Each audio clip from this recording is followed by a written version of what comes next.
బట్టి మీకు వందనాలు. ఈ ఉదయ సమయంలో మీ పక్షంగా నిలబడడానికి అల్పుడనైన నాకు మీరు ఇచ్చిన అవకాశం కొరకు కృతజ్ఞతలు. నాయన, నన్ను మీ సిలువ చాటున మరుగుపరుచుకొని ఈ ఉదయ సమయంలో మీ వాక్కును ప్రత్యక్షపరచమని వేడుకుంటూ ఉన్నాను. అలాగే వింటున్న సంఘానికి వినగలిగే చెవి, గ్రహించే మనసు, ఆచరించే జీవితములను దయచేయమని యేసుక్రీస్తు వారి శ్రేష్టమైన నామంలో ప్రార్థించి స్తుతించి అడిగి వేడుకుంటూ ఉన్నాము తండ్రి, ఆమేన్. ప్రియమైన వాళ్ళరా, పరిశుద్ధ గ్రంథంలో నుంచి మనం చదువుకున్న వాక్య భాగము యోబు గ్రంథము 22వ అధ్యాయము 24వ వచనం నుంచి 30వ వచనం వరకు. ఈ సంవత్సరం మన ధ్యానాంశం ఏమిటి? ఆయనను మరింత ఎరిగి ఉండుట. మూలవాక్యం పెద్దగా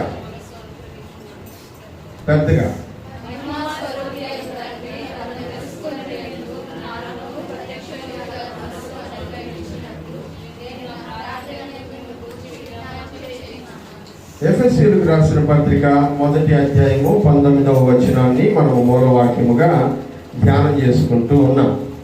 గత వారం వర్తమానం ఎంతమందికి గుర్తుంది? పోయిన వారం ఏం చెప్పుకున్నాం? అస్సలు వినలా, మేము పట్టించుకోం దాని గురించి. దేవుడు మనతో ఎలా మాట్లాడతాడనా?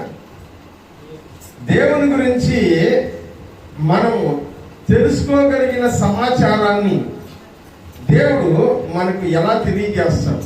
ఎందుకు మనము దేవుణ్ణి ఎక్కువ వాల్యుబుల్గా చూడలేకపోతూ ఉన్నాం? ఎక్కువ విలువైనటువంటి వాడుగా దేవుడు మనకెందుకు కనబడటం లేదు అనే విషయాన్ని గత వారం మనం ధ్యానం చేసుకున్నాం.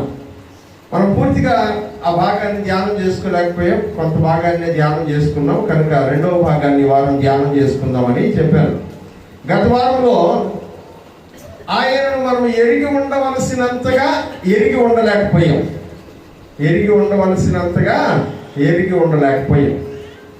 ఎందుకు అంతగా మనం ప్రభువుని తెలుసుకోలేకపోయాము? కారణాలు ఏంటి? అలా ఆయనను ఎరిగి ఉండలేకపోవడంలో ఉండేటువంటి ఇబ్బంది ఏమిటి అనే విషయాలని మనం ధ్యానం చేసుకుంటూ 1 కొరింథీ పత్రిక 3వ అధ్యాయం 1 నుంచి 2 వచనాల వరకు ఉండేటువంటి మాటలు మనం చదువుకున్నాం. చదవండి ఒకసారి ఆ మాటలు. 1 కొరింథీ పత్రిక 3వ అధ్యాయం 1-2 వచనాలు. సహోదరులారా, ఆత్మ సంబంధమైన మనుషులతో మాట్లాడినట్లు నేను మీతో మాట్లాడలేకపోతుని, శరీర సంబంధులైన మనుషులే అనియు క్రీస్తునందు పసిబిడ్డలే అనియు మీతో మాట్లాడవలసి వచ్చెను. అంటే మీరు ఆత్మీయంగా ఎదగవలసినంతగా ఎదగలేదు. మీరు ఉండవలసినటువంటి ఆత్మీయ స్థితి కంటే తక్కువ స్థాయిలో మీ ఆత్మీయ జీవితం ఉంది. దేవుణ్ణి మహిమపరచవలసినంతగా మీరు మహిమపరచలేకపోతూ ఉన్నారు అని భక్తుడైన పౌలు గారు చెప్పడాన్ని మనం చూసాం. హెబ్రీయులకు రాసిన పత్రిక 5వ అధ్యాయం 12-13 వచనాలను కూడా ఈ మాటలు ఇంకొంచెం వివరంగా పౌలు భక్తుడు తెలియజేస్తున్నట్లుగా చూస్తాం. మనం అక్కడ చదువుదాం. హెబ్రీయులకు రాసిన పత్రిక 5వ అధ్యాయం 12-13 వచనాలు. కాలమును బట్టి చూడగా మీరు బోధకులుగా ఉండవలసిన వారై ఉన్నారు. చదువు. కాబట్టి అంత ఆత్మీయ స్థితిలో ఉండవలసిన వారైనా కూడా మొదటి మూల పాఠములను మీకు ఇంకొకడు నేర్పించాల్సి వస్తుంది అని అంటున్నాడు. ఆల్రెడీ మీరు ఎలాంటి వాళ్ళై ఉండాలంట? బోధకులై ఉండవలసినటువంటి వారంట. కానీ దైవోక్తులలో, దేవుని వాక్యంలో ఇంకా మీరు ఎక్కడున్నారంట? మూల పాఠాలు ఇంకొకరి చేత చెప్పించుకునేటువంటి స్థితిలో ఉండాలి. మీరు ఏ స్టేజ్లో ఉండాలంట చెప్పండి? వయస్సును బట్టి చూడగా, అదేనా?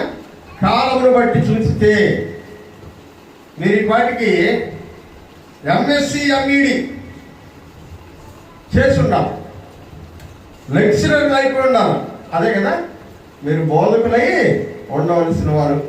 లెక్చరర్లు అయి ఉండాల్సిన మీరు స్టూడెంట్స్ చేత చెప్పించుకునే స్టేజ్లో ఉన్నారు, విద్యార్థుల చేత చెప్పించుకునే స్టేజ్లో ఉన్నారు. అది ఎట్లా ఉంటుందంటే,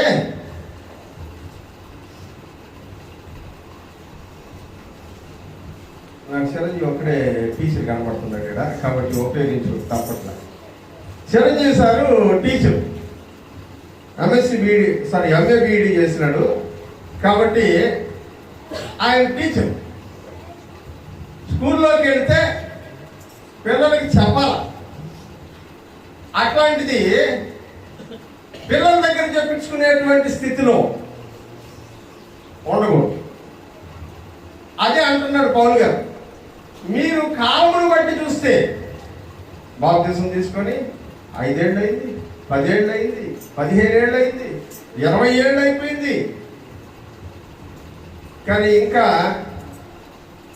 బాప్తిసం అంటే ఏంటి, యేసు ప్రభుని ఎందుకు నమ్ముకోవాలా, ఈ వాక్యాన్ని ఎవరికాడ చెప్పించుకుంటున్నామంట, సండే స్కూల్ పిల్లకాయల కాడ చెప్పించుకుంటాం, సిబిసి పిల్లల దగ్గర చెప్పించుకుంటాం. మీరు ఎదగవలసినంతగా ఎదగలేదు, ఆయన గురించి తెలుసుకోవలసినంతగా తెలుసుకోలేదు. కారణం ఏంటి అంటే, యోబు గారు ఒక కారణం చెప్తున్నారు. అదేంటంట, మీ దగ్గర ఏముందంట, చదవండి యోబు గ్రంథం 22:24.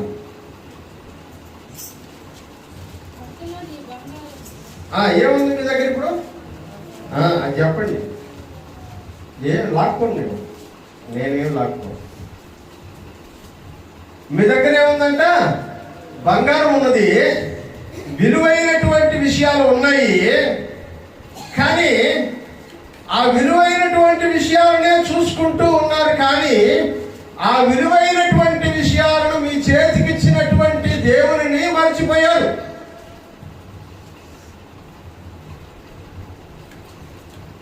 ఆశీర్వాదాన్ని చూస్తున్నారు కానీ ఆశీర్వదించే దేవుని వైపు చూడటం. అందుకనే మీరు ఎదగవలసినంతగా ఎదగలేదు, ఆయన గురించి ఎరిగి ఉండవలసినంతగా ఎరిగి ఉండలేదు. చిన్నపిల్లలకి డ్యూటీకి వెళ్ళి సాయంత్రం ఇంటికి వస్తా ఇంట్లో పిల్లలు ఉంటారని తల్లిలో తండ్రి వచ్చేటప్పుడు చాక్లెట్లు తీసుకొస్తారు. ఎవరికి ఇచ్చారు ఆ చాక్లెట్లు తీసుకెళ్ళి ఎవరికి ఇస్తారు, పిల్లలకి ఇస్తారు. పిల్లలు తీసుకుంటారు. పిల్లలు తీసుకున్న తర్వాత వాళ్ళని మరలా ఇచ్చినటువంటి తండ్రే పోయి నాకు ఒకటి నాయన అంటే నేను నాయి అంట. అవి ఇచ్చింది ఎవరు, తండ్రే కదా. ఒరే నువ్వు నాకు ఇవ్వకపోతే నేను నీతో మాట్లాడను అని అన్నా కూడా నేను. ఎందుకంటే మనకి ఇవే ఇంపార్టెంట్ గా కనబడుతున్నాయి, కానీ ఇవి ఇచ్చిన తండ్రి మనకి ఇంపార్టెంట్ అని అనిపించడం. దాన్ని ఏమంటామంటే మనము చిన్నతనము అంటాం. ఏమంటాం దాన్ని, ఇంకా ఎదగల. అదే ఎదిగిన వాడైతే ఏం చేస్తాడు తెలుసా, ఇదిగో తీసుకో అని ఇస్తాడు. ఎందుకంటే మళ్ళీ అవసరమైనప్పుడు ఎవరు తెచ్చిస్తాడంట, ఆయన తెచ్చిస్తాడు. ఇచ్చినటువంటి ఆయనకే ఇవ్వడానికి మనము వెనకాడుతున్నటువంటి పరిస్థితిలో మన జీవితాలు కనబడుతూ ఉన్నాయి అంటే మనం ఇంకా ఎదగనటువంటి పసిబిడ్డలు. అదే భక్తులైనటువంటి పౌలు గారు చెప్తున్నారు.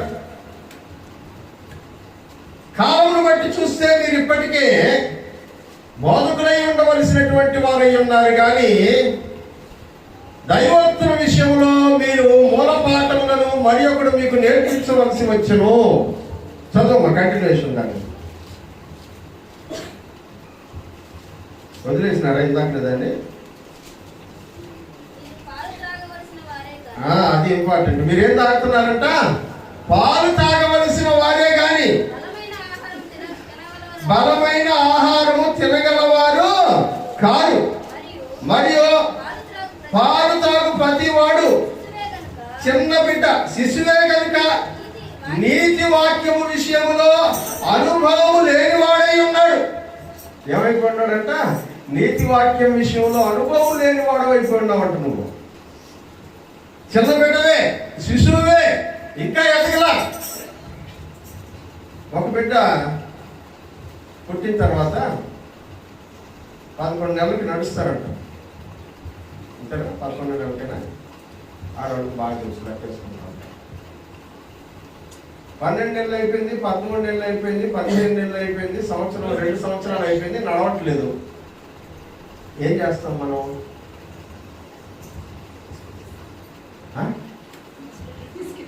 హాస్పిటల్ తీసుకుపోతాం. ఏం చేస్తాం?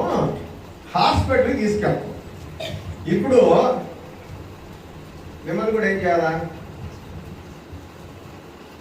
ఆత్మీయంగా ఎదగినటువంటి మిమ్మల్ని కూడా ఎక్కడ తీసుకెళ్లాలంట? హాస్పిటల్కి తీసుకెళ్ళాలి. ఎందుకంటే ఆధ్యాత్మికంగా మీరు ఉండవలసిన స్థాయిలో లేరు.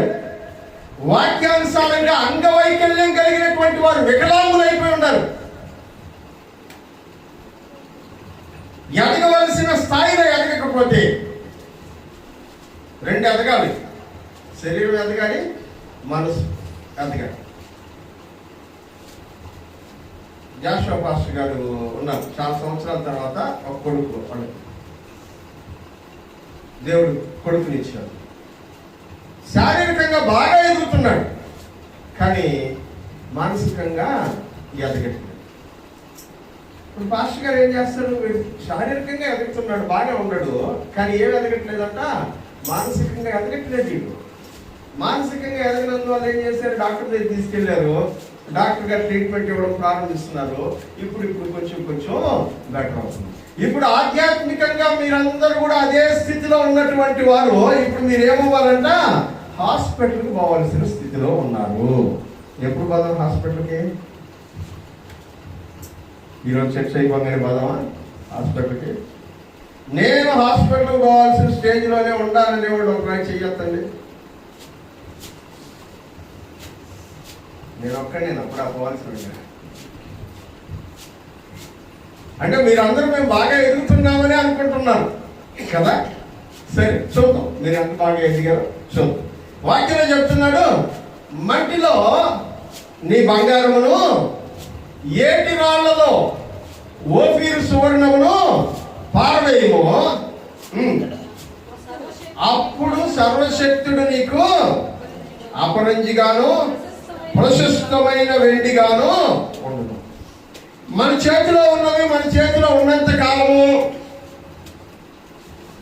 దేవుని యొక్క విలువ మనకు అర్థం కావడం లేదు.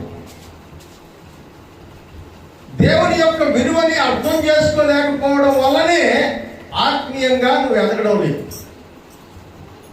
ఆ చిన్నపిల్లడు ఎలాగైతే చాక్లెట్ నేను అని వెనక్కి లాక్కుంటాడో అలాగే అర్థం ఏంటంటే వాడి తండ్రి గురించి వాడికి ఇంకా తెలియలేదు.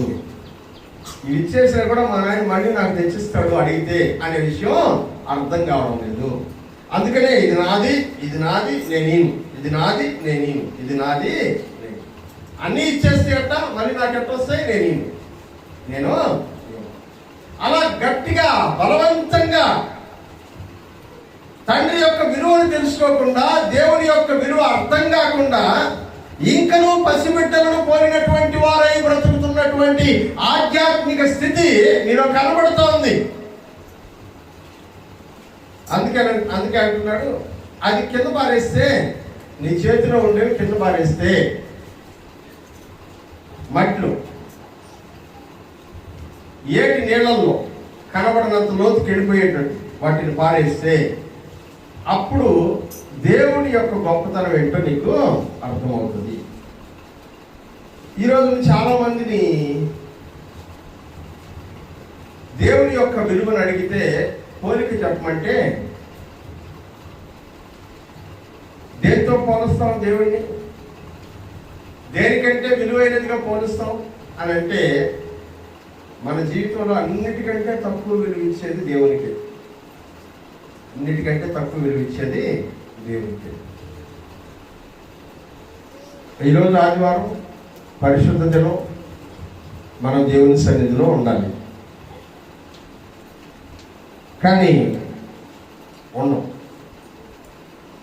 మనకి చాలా పనులు ఉంటాయి. తీర్పులు దేవుని సన్నిధి కంటే విలువైనవి చాలా ఉన్నాయని మనం భావిస్తాం. సరే, పొద్దున్నే పని మీద వెళ్ళాం, మధ్యాహ్నం ఖాళీ ఉంది, సమయం ఉంది, దేవుని మందిరానికి వెళ్ళే అవకాశం ఉంది, అయినా కూడా ఏం పాకపోతే ప్రతిదానికి ఒక డైలాగ్ నేర్చుకో ఉన్నాను. దేవుడికి తెలియదాం మన కష్టాలు. ఎవరికి తెలియదంట? నువ్వు ఎంతసేపటికి దేవుడు నీ కష్టాలు తెలుసుకోవడం గురించి ఆలోచిస్తావు, కానీ దేవుడు నీతో ఎంత సమయం గడపాలనుకుంటున్నాడు అనే విషయాన్ని ఆలోచించట్లేదు. ఆయన నిన్ను మిస్ అయిపోతున్నాడు. నీతో గడపాల్సిన సమయం కోసం ఆయన ఎదురు చూసి అలసిపోతున్నాడు. ఆయన గురించి అర్థం చేసుకునేది లేదా? ఆయనతో సమయం గడపడానికి నీకు సమయం సరిపోవడం లేదు.